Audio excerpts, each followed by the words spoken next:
Bismillahirrahmanirrahim. Rabbi zidni ilma. My dear students, we have started next lecture, and next lecture is regarding opening and closing of stomata. To see how this particular, you can say, function takes place in plant bodies, let's move to the whiteboard. Hi, my dear students. To understand this concept, we have to draw what the guard cells. So, आपके लिए draw करें guard cells को. तो आप देखेंगे ये मेरे पास guard cell है, समथिंग लाइक इट, और ये मेरे पास एक और गार्ड सेल है.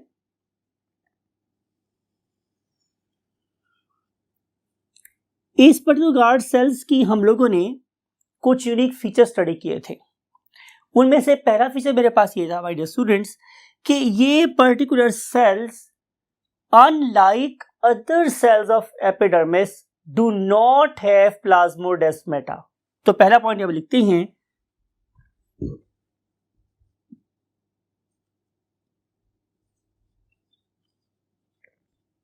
कि guard cells do not have plasmodesmata. ये बड़ा इंपॉर्टेंट कॉन्सेप्ट है, बिकॉज क्या आपको याद है कि वेरी फर्स्ट लेक्चर में हमने ये बात कही थी कि अल्लाह रब्बुल इज़्ज़त ने स्ट्रक्चर को फंक्शन से और फंक्शन को स्ट्रक्चर से रिलेट किया हुआ है. अगर इसके पास प्लाज्मोडेस्माटा नहीं है तो उसकी कोई फंक्शनल बेसिस है, right? So don't have any sort of word plasmodesmata. Number 2, guard cells are the only cells of lower epidermis, only cells of lower epidermis,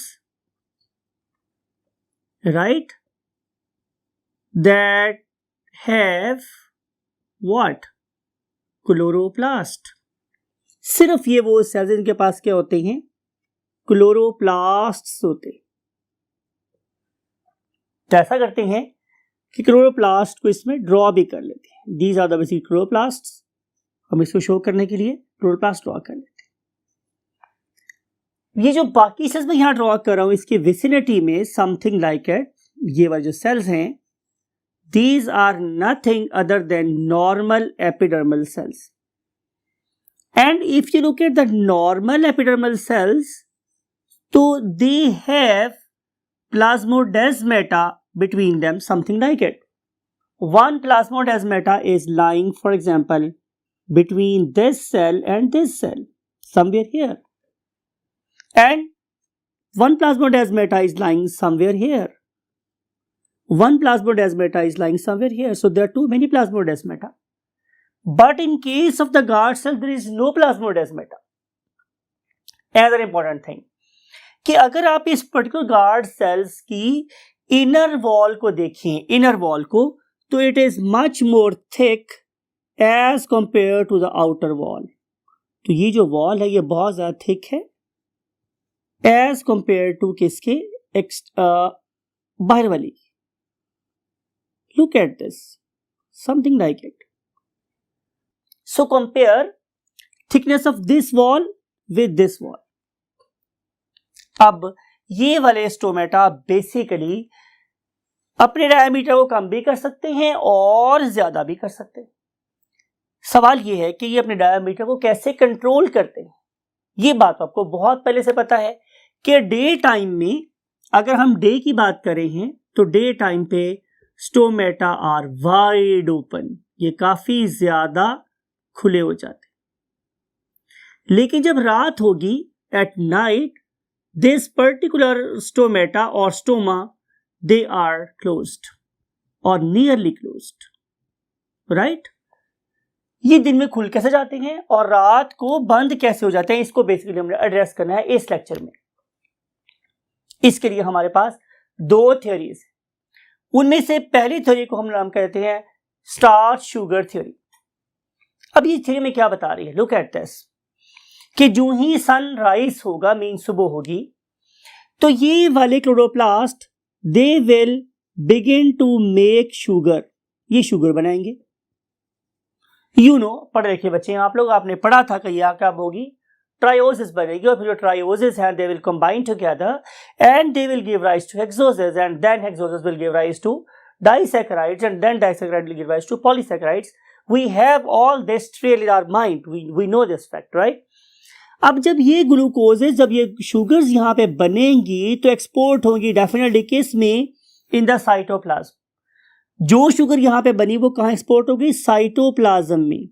cytoplasm में एक्सपोर्ट होने की वजह से इस पर्टिकुलर गार्ड सेल का environment कैसा हो गया, हाइपरटोनिक, हाइपर ऑस्मोटिक, और इसका वाटर पोटेंशियल क्या हो जाएगा, कम, राइट। या अगर मैं अब सबसे आसान लफ्जों में बात कहूं तो यहां पे जो ग्लूकोज की मिकदार ज्यादा होने से सॉल्यूशन बन गया क्या, concentrated, right. Look at this, मैं यूज शो कर रहा हूं कि यहां पे ये ग्लूकोज के मॉलिक्यूल जो पहले नहीं थे अब बहुत ज्यादा हो गए। जब ग्लूकोज के मॉलिक्यूल यहां पे बहुत ज्यादा हो जाएंगे तो यहां पे कंडीशन हो जाएंगी कैसी, हाइपरटोनिक, कॉन्सेंट्रेटेड, हाइपर ऑस्मोटिक। तो यहां का वाटर पोटेंशियल क्या हो जाएगा, ड्रॉप। तो आपको पता है कि जो ही वाटर पोटेंशियल ड्रॉप होगा तो सराउंडिंग में से वाटर, सराउंडिंग सेल्स में से water, it will begin to move quickly into these particular guard cells. तो वाटर यहां से भी अंदर आना शुरू हो जाएगा, यहां से भी अंदर आना शुरू हो जाएगा, यहां से भी अंदर आना शुरू हो जाएगा, यहां से भी, जाहिर है यहां से भी, यहां से भी और यहां से भी, ऑल अराउंड। तो जितनी ज्यादा ग्लूकोज होगी उतना ही ज्यादा पानी इसके अंदर आएगा और आहिस्ता आहिस्ता आहिस्ता आहिस्ता ये डिफ्लेटेड मीन पिच की हुई ट्यूब किसी इन्फ्लेटेड ट्यूब, मीन हवा से भरी हुई ट्यूब स्ट्रक्चर में कन्वर्ट हो जाएगी। और आपको पता है कि अगर हमें चाहूं तो मैं हवा वाली जो ट्यूब है उसे फोल्ड एक बॉक्स में पैक कर सकता हूं, लेकिन जब मैं उसमें हवा भर लूं तो अब उसको फोल्ड करना मुश्किल हो जाएगा। बिल्कुल यही केस यहां पर है कि when this particular cells, they are very very rich in water, it means they are something like an inflated tube, किसी हवा भरी हुई ट्यूब की तरह से है, राइट। और उस टाइम पे इन swollen guard cells को हम लोग क्या बोलते हैं कि they have become turgid, वो क्या हो गए हैं, turgid। और जब वो turgid हो जाते हैं तो they exert a pull over the inner wall, inner wall के ऊपर फोर्स लग रही होती है किस डायरेक्शन में, आउटवर्ड, बिकॉज कि इसके ऊपर फोर्स ज्यादा जनरेट हो रही है, इस पे कम जनरेट हो रही है। लेकिन जब ये सारा एरिया उस तरफ मूव करेगा तो इस वॉल पे एक आउटवर्ड फोर्स लगेगी, राइट। ये वाली आउटवर्ड फोर्स इस होल को बड़ा कर देगी। इसके लिए आप वही बात है, आप इस पर्टिकुलर इमेज को देखें, इसमें आप लोगों को नजर आ रही है एक ट्यूब। तो इस ट्यूब में आपको नजर आ रहा है कि इनर साइड पे जो नंबर ऑफ रिंग्स हैं वो ज्यादा हैं और आउटर साइड पे नंबर ऑफ रिंग्स जो हैं वो क्या हैं, कम हैं। लेकिन इसकी आउटवर्ड लगने वाली फोर्स ही बेसिकली इसके इनर लूमेन को क्या करती जा रही है, बड़ा करती चली जा रही है। तो ये आउटवर्ड फोर्स जो पानी लगाता है ऑन द थिन वॉल्स, ये वाली वॉल कौन सी, थिन वाली, इन थिन वॉल पे जो फोर्स लगाता है वो इवेंचुअली फोर्स किस पे लग रही होती है, इनर वॉल्स पे।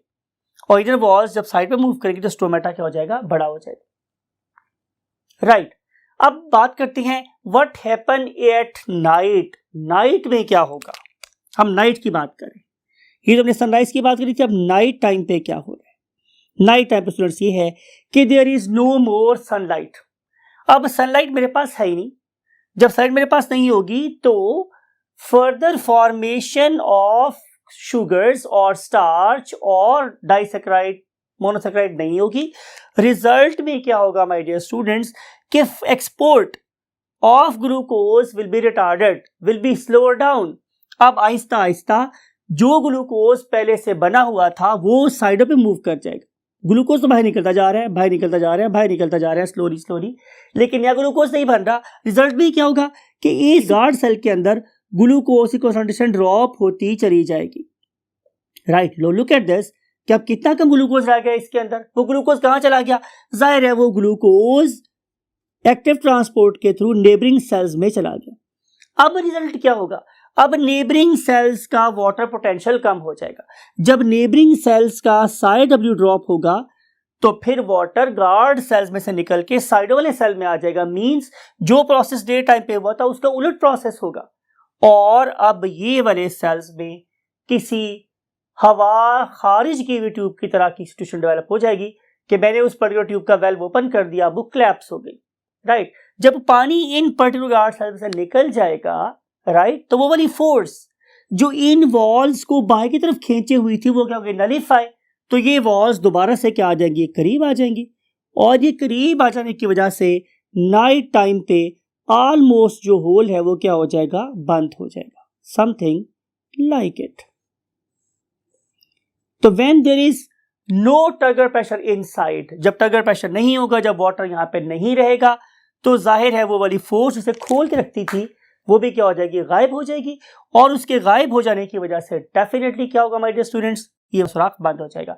सो कंक्लूड ये कर रहे हैं कि सुबह के टाइम पे स्टार्च या शुगर्स की बढ़ती हुई मिकदार पानी को अंदर ले आती है, और जब हमारे पास सनसेट हो जाता है तो ग्लूकोज की निकलती हुई मिकदार इसमें से पानी को अपने साथ ले जाती है।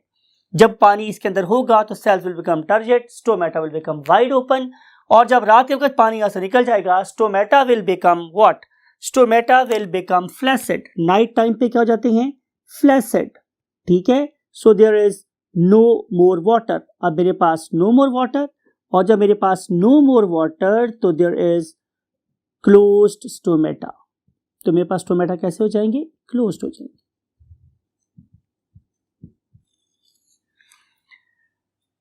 माय डियर स्टूडेंट्स, साइंस कभी एक पॉइंट पे खड़ी नहीं रहती और रिसर्च करती रहती है, रिसर्च करती ही रहती है।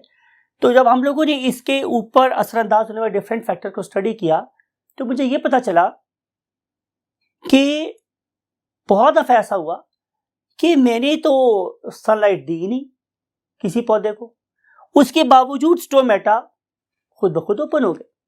इसका मतलब ये होगा कि कोई और फैक्टर्स भी हैं जो इस स्टोमेटा को ओपन कर सकते हैं।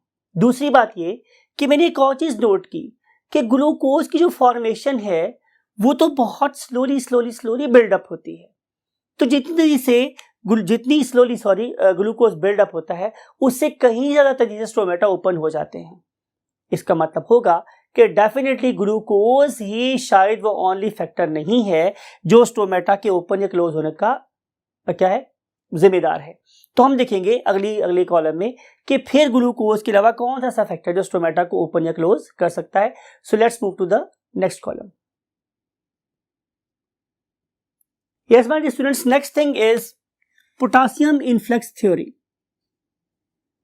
पोटासियम इनफ्लक्स थ्योरी, ये थ्योरी मुझे बेसिकली क्या बता रही है कि अगर ये मेरे पास अगेन वही बात है, क्या है, गार्ड सेल्स हैं,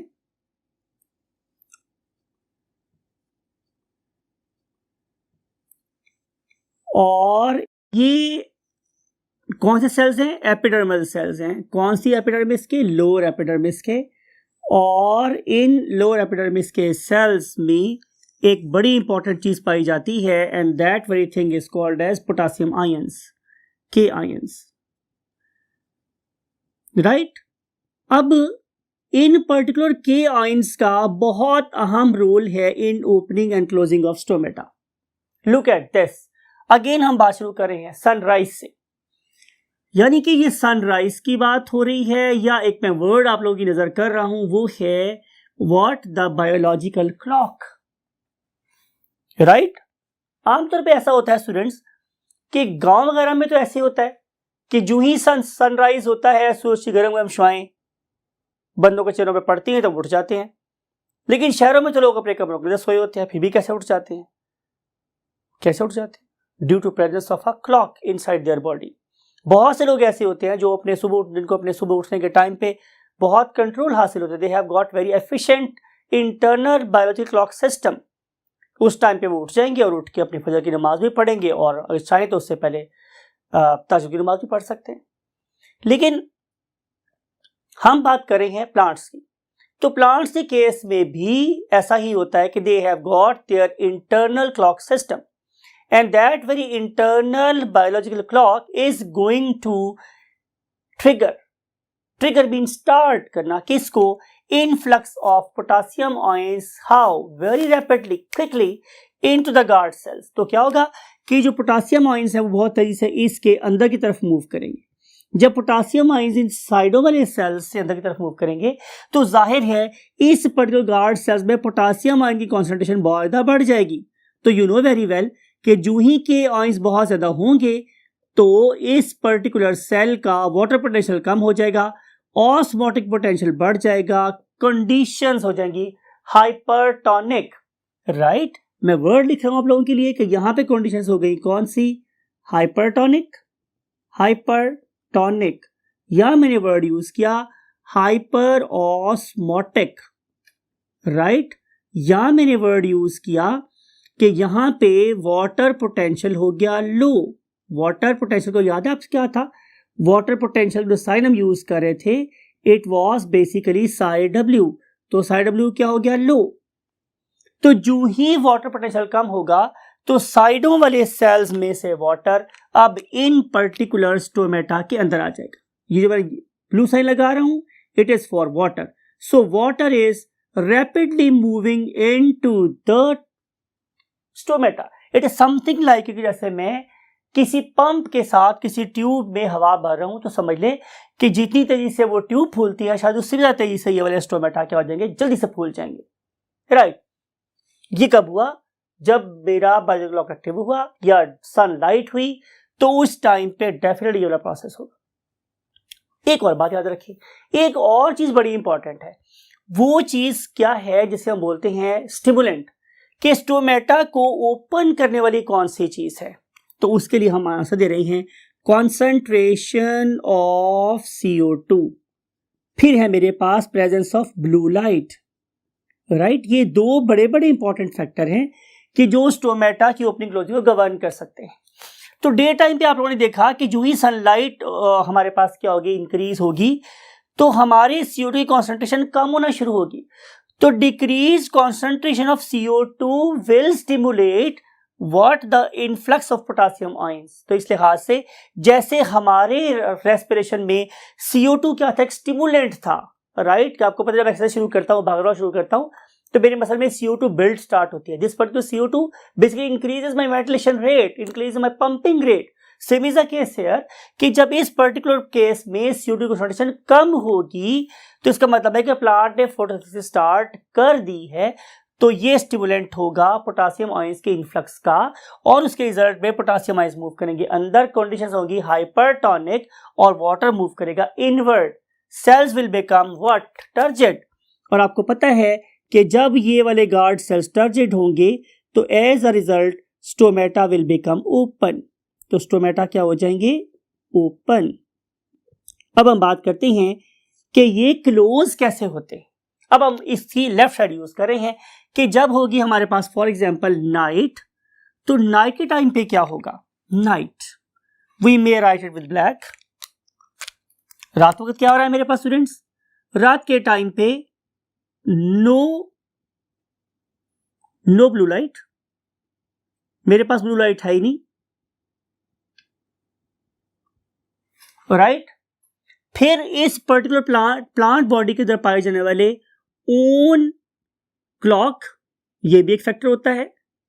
और ये दोनों की दोनों चीजें बेसिकली क्या कर रही हैं कि ये CO2 की प्रोडक्शन को इंक्रीज करवा रही हैं। They are basically increasing production of CO2।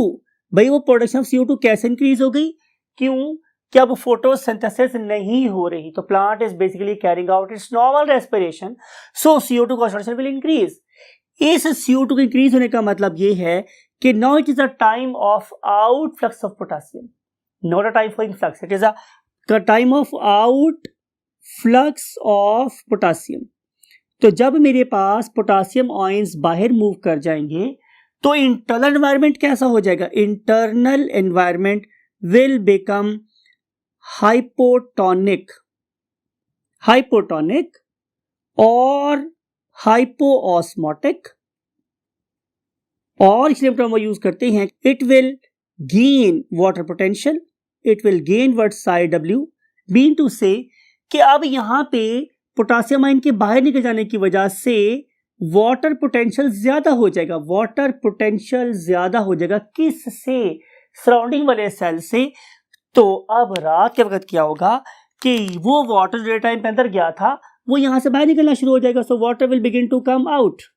तो जिधर गईयां बेड़ियां उधर गए मल्ला, ये एक पंजाबी का मुहावरा है कि जिस तरफ कश्तियां जाती हैं तूफान में वगैरह में, तो मल्ला भी उसके साथ साथ ही जाते हैं। ऐसा नहीं कश्तियां तरफ जा रही हूँ मल्ला उस तरफ किसी और तरफ जा रहे हूँ। तो जिस तरफ सोल्यूट जाएगा, जिस तरफ पोटासियम मूव करेगा, उसी तरफ वाटर मूव कर जाएगा, राइट। तो जब यहां से वाटर भी निकल गया, पोटासियम भी निकल गया, तो इसका मतलब ही हुआ कि किसी ट्यूब में से हवा निकल गई है। तो कंडीशन कैसी हो जाएगी मेरे पास? Condition will become flaccid. हमारा जो स्टोमेटा है they will become flaccid and what will happen to stomata? तो आंसर इज के stomata will appear as close, right. तो ये है सबसे ज्यादा वाइडली एक्सेप्टेड थ्योरी। अब इस पर्टिकुलर प्रोसेस को, mean opening and closing of stomata को गवर्न करने वाले कौन कौन से फैक्टर्स हैं, means factors affecting opening and closing of stomata, उसको हम डिस्कस करेंगे आप लोगों के साथ in you can say lecture number 10। और आई होप कि you will see over there about what the factors. और फैक्टर्स तक मैं चाहूँगा आप लोगों से इजाज़त, और आप लोगों से मुलाकात होगी इंशाल्लाह कल एक नई लेक्चर के साथ। Take very good care of yourself and your great parents. अल्लाह हाफिज़।